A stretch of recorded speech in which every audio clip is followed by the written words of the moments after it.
This officer did absolutely nothing wrong in our opinion.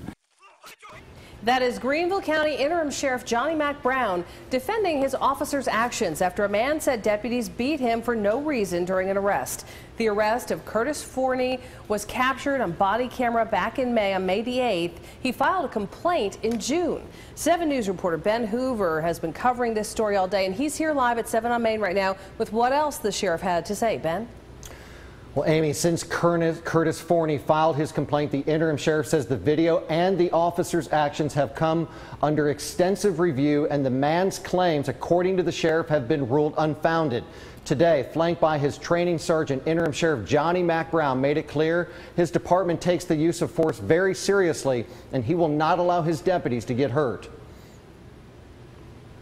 Now here's a look at the body cam video showing what happened during the arrest of Curtis Forney on May 8th at a home in Berea. It followed a 911 call about a domestic disturbance involving Forney.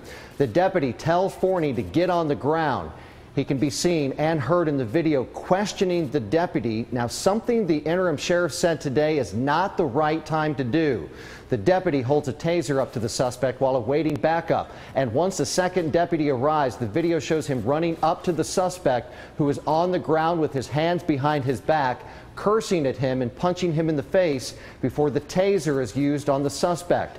Forney told 7 News earlier this week he felt like he was complying and was beaten for no reason.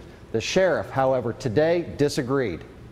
The decision to use force is not the deputy's decision.